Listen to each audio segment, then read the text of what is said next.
Welcome to the Motherhood Alliance podcast, the podcast dedicated to empowering moms and families on their health and wellness journey.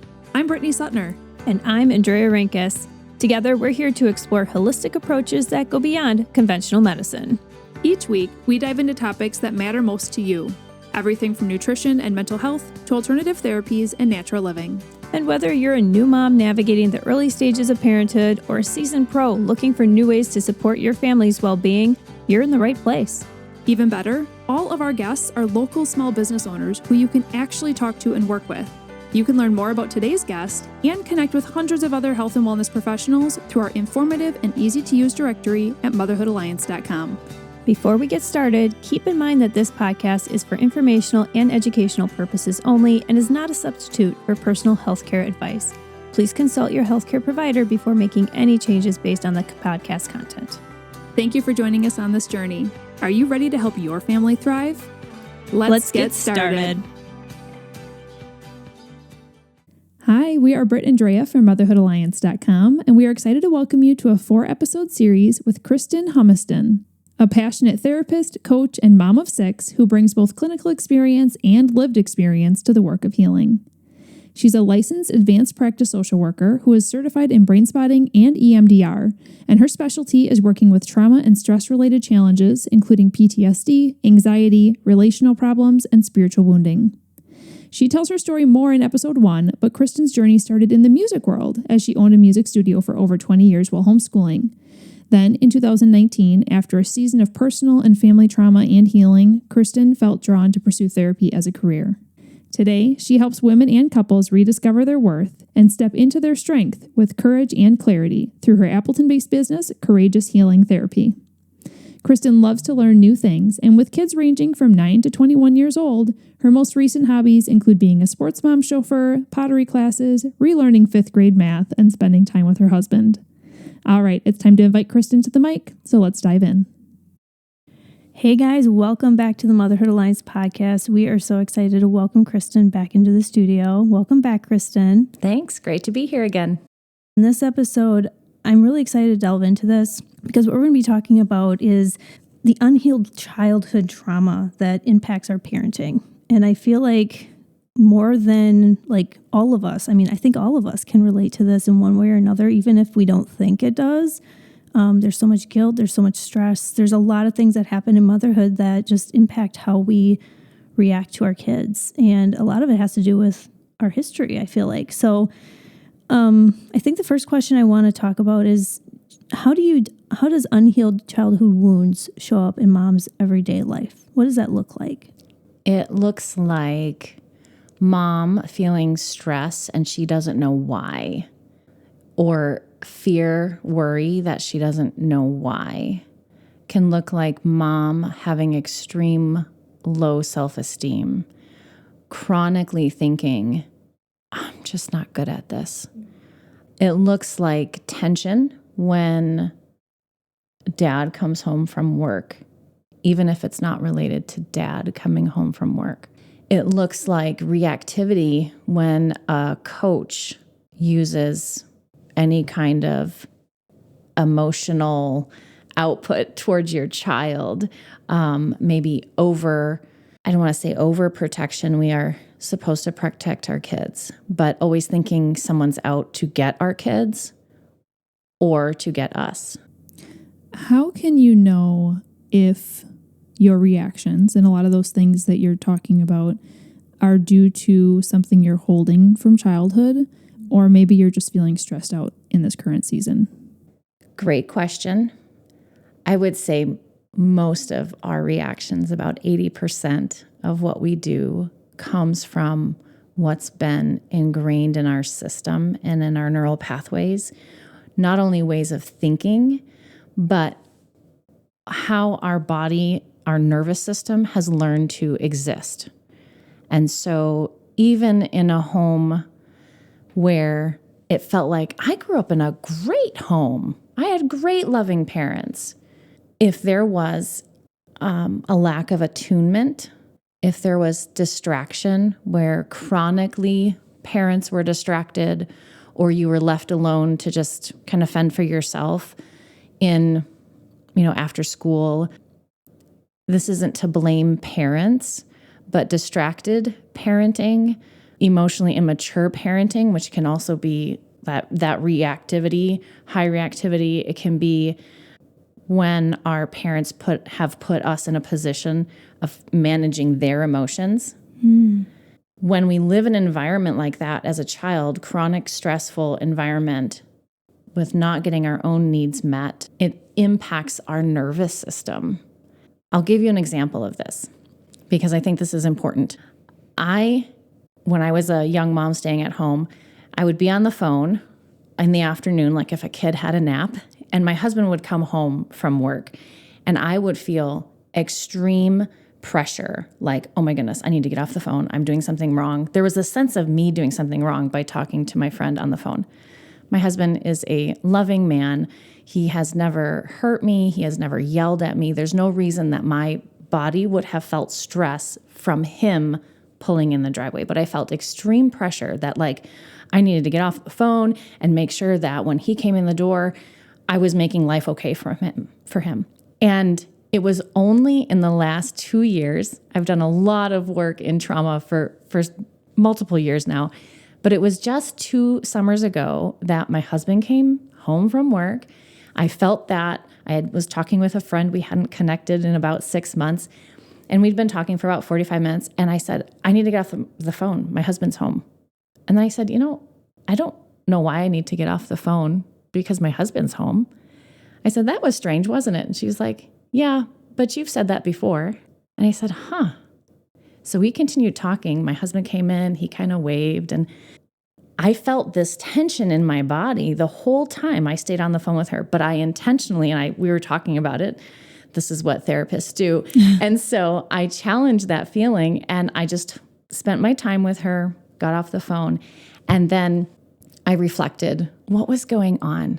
What was this about underneath here? And I realized I grew up in a home where every time Dad pulled in the driveway, I had to stop. The whole house had to stop. We all had to make sure that when Dad walked in the door, he had the attention. If he wanted us to go find something, like whatever. It was about how my body had learned to react to my father coming home. And all these years, I've been married for 23 years, I've reacted to my husband the same way, and it's never been about him. I feel like so many moms are relating right now, the ones who are specifically stay-at-home moms, because stay-at-home mom is a hard job. It is really a 24/7 job, and it is exhausting, especially when the kids are little, because as soon as you clean up one room, the room that was next to you is now bombed. And so it always feels like there's no visual to what you got done that day. And so I think a lot of women are relating to you right now because when Dad is getting home, he's been gone and working all day. You just have this envisionment in your head, whether it's from movies or maybe your childhood or whatever it is, that he's walking in, the dinner is ready and the kids are kind and they're not fighting and the house is picked up, and I want him to want to come home, not walk into a house that is full of stress just walking in the door. So how do you kind of navigate that? I appreciate your story because it's so relatable, but I feel like so many people are struggling with that. So how can they combat that? Yeah. Takes time and awareness, right? What am I reacting to? What is this really about? And there's so many parts to this because our culture at large has played a role at, like, for example, this, when Dad comes home, when husband comes home, when partner comes home, everything should be as is. So definitely having a conversation with your partner and saying, hey, what are your expectations when you come home? Sometimes we know. Sometimes there is a reaction because of how that partner comes home. Mm-hmm. And that's a different conversation. Yeah. That's more about them. Right. Like versus what's internally going on. Exactly. In you. Exactly. Yeah. When there is a present day stress and reason for this, but in terms of why am I sensing this, even though this doesn't actually match what's happening right now, then that's about the underlying what's happened to me before. Yeah. In the last episode, you said a term called leaking. And I think that has a lot to do with what we're talking about now as far as unhealed wounds spilling into parenting. Can you talk about what leaking is, what that framework is? Yeah. Leaking is a term I've used, and I put some practical pieces to those letters to help us understand what is leaking, because it is that spilling out of these things. So leaking, lashing out. The L is for lashing out. E, emotional numbness. A, anxiety. K, keeping it all inside. I, imposter syndrome. N, neglecting your own needs. And G, generational patterns on repeat. So these are, they help us. It's a framework that helps us understand what's happening. And not all of these things are necessarily going to be found in all the same person, but some of these things will be found if you are struggling, and if there are those childhood wounds that need to be addressed. These can be helpful ways of knowing if that's happening in your current life. I feel like listening to that list, all of us got a little bit of a turn in the stomach because we've all experienced likely all of them. All of them in different ways at different times. Yeah. Are there ones that are more prevalent, or that as a therapist that you're seeing more often, or that, most people listening, that you could give us some tips on managing through? Yeah. I see anxiety the most in my office, as well as the generational patterns on repeat, which often isn't seen until someone is helping you draw that out and make some of those connections. And neglecting your own needs, which goes back to what we talked about in episode 1. Anxiety shows up in so many different ways, and it might be mental, where you can't stop all the stuff going on at night, and bleeds into that perfectionism. I have to, either perfectionism, I don't want to do what my parents did to me. So this is kind of the driving and underlying dislike towards self, is you're seeing some things you're doing that maybe you can connect and remind you of your parents in the past. And anxiety about the future, or about the harm. What are my actions doing that are harming my child? And we're on very hyper alert with the increase of awareness in mental health. It has made a lot of mothers hyper alert to, I'm going to ruin my children for life. I'm glad that you're bringing that up, because I think as we're talking about, even if you didn't go through what they call big T traumas in childhood, you had a general great upbringing. Are there some things your parents could have done differently? Sure. But there's also things that stuck with you, like you're talking about, just that great example that you gave, that makes us almost hyper reflect on what we're doing as parents and what are we doing to traumatize our kids in the future. And so help us kind of let go of that guilt and that shame a little bit. We don't want to have these super fragile kids, but we also don't want to be traumatizing them. So where's the balance? Used a really key word there, hyper reflect. The anxiety becomes hyper fixating on doing it right, on not harming them. And life is going to come with frustration and stress. So the greatest thing we can do for our children is help them navigate frustration, understanding this is normal. So when I find, I didn't do that right as a mom, even speaking that out loud, I'm learning. Okay, I'm learning too. And then when our kids see us starting to accept learning and doing things different, that becomes a culture in our home, and they begin to pick up on those things. Normalizing, everybody gets stressed out. Everybody ends up yelling at their children. It's going to happen. So stressing about trying to prevent it actually increases our anxiety, increases our negative self-talk. And so it's the repair. It's the repair that's important. Saying, I'm sorry. And I often ask the question, what is the one thing you wished your parent, mom or dad would say to you? The answer is 99% of the time, I just wish they would say, I'm sorry. And you see adult men cry after they express that. So the repair, we know scientifically, lots of research with this, is what matters.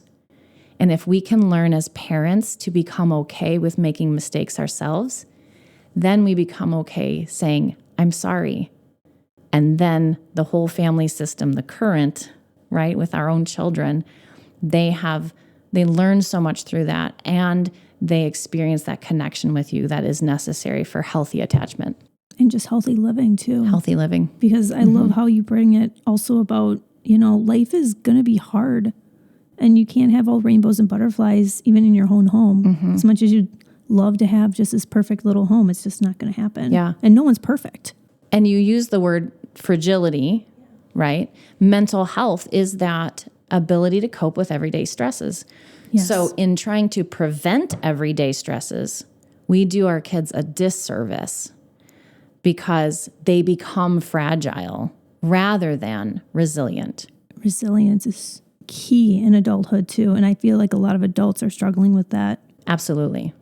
So in this parenting journey, when it comes to seeing a therapist like you, do you feel like this is for somebody who is dealing with some of these leaking indicators, is someone who should come see you? Or what about even someone who's struggling with the parenting side? Is that something that you help with? Absolutely.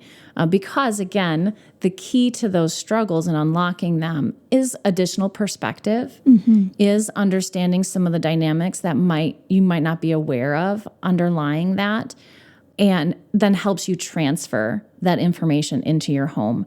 And I think that's one of the things I love about working with women specifically, because they are so influential in their home, is that once they catch a hold of this for themselves, self-compassion, decreased anxiety, allowing themselves to make mistakes and shift it to, I'm learning because I'm human, right? Then the whole family culture, you just watch the anxiety through their stories, what they're reporting. Children start sleeping better. Moms start being able to physically embrace their children more frequently. That's what our kiddos need. And so it's tremendous healing and influence in that process when a woman catches a hold of these things. And I love that it's not that somebody comes to you and you tell them what to do. You help them through what's going on with them. Like you help them with their mental health. You help them with that direction, and then they figure it out. Yeah, from there. in the given realities of their life. Exactly. They're only with me an hour. They have to go back in, so they're the ones that are the experts on them and their families. And in episode 1, we had some great tips on just kind of channeling into yourself and taking that pause, right, and kind of reflecting. And I loved some of the things you said in that episode. And then I think so far in this episode, one of my favorite things you talked about is how important that repair piece is, because we're all going to make mistakes. None of us are perfect. So I feel like that takes some weight off the shoulders, right? But do you have any other, so the apologetics piece of it is one thing, telling your kids that I'm sorry, I'm human, I made a mistake, here's what I did wrong, here's maybe what I'm going to try and do next time. Do you have any other tips for the repair piece when it comes to working with our kids? How can we take that one step further? What comes to mind is the embrace and the eye-to-eye contact.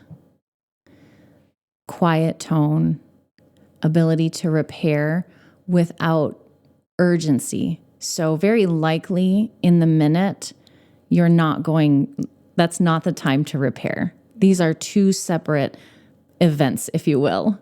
There's going to be the blow up over the keys or over toys being picked up, like at whatever age and stage, there's going to be the rupture. Coming back when you're in a calm, rested, relaxed state of mind, and you can own what you've done. I'm sorry for this. Full stop. We're only responsible for our actions. If it is, I'm sorry I did X, but you blah, blah, blah, blah. That's not an apology. That's not owning. The but actually kind of just negates everything here. There will be a time for the and. I am so sorry I hurt you this way. I can see how you experience this. Later, there's a discussion about maybe a change of behavior that the child needs to have. Absolutely. And I think finding a space that's more private, right, to have these conversations. I have 2 kids, but bedtime is when we really have good conversations and we reflect on things that happen during the day. And I find that to be really effective. I loved this episode. I think so many people can relate to it. I think it can feel very heavy, but I feel like you're also bringing a lot of hope back into people's lives through this episode. But I know you also love to talk about self-compassion, and in fact, you end some of your sessions with a piece of self-compassion. So can you walk us through how you love to encourage mamas in this area? Yeah, self-compassion is something many of us haven't experienced and we don't practice. And it is definitely a way to begin to realize what we bring as individual moms to our families and to our own lives. And so learning the language of self-compassion is so helpful in becoming able to embrace who you are and live through that, expressing all those aspects of yourself in your journey of motherhood, work, wherever. So I often encourage clients to speak a word of self-compassion over themselves. And it's always interesting. It's one of the hardest parts, especially, again, for mamas, to practice, but so worth doing. Can you walk us through that? What would that look like? Or can you give us an example? Sure. So I just want you guys to think through the last 2-3 days and consider something that you want to speak compassion over. It might sound like, man, that was really hard when my son said, I hate you, mommy. And full stop, because that could actually just be self-compassion there, to recognize how hard that was. It can also be, it makes sense that I got angry when my partner said whatever. It makes sense is one of the most compassionate phrases we can use. It's not an excuse. It's recognizing it's a normal reaction to a stressful situation. It makes sense that I felt bad when my friend, said, you always blah, blah, blah, blah. It's that recognition piece. Recognition. And it can include appreciation. It makes sense that I got really angry before the kids got out of the car when they were fighting. And I appreciate that I didn't respond in anger back. I just let them go. Mm-hmm. Or if you did respond in a little bit of a way you didn't mean, I appreciate that I was able to have the courage to go apologize and have that conversation. Exactly. So can you guys speak a word of compassion over yourself as we end? It makes sense that I was feeling very anxious when I got home from school with my kids yesterday because of the amount of things on my to-do list. But I can appreciate that I took the time to lay in the hammock with my daughter instead of tackling the to-do list. Does that work? Yeah. One shift for you. Okay.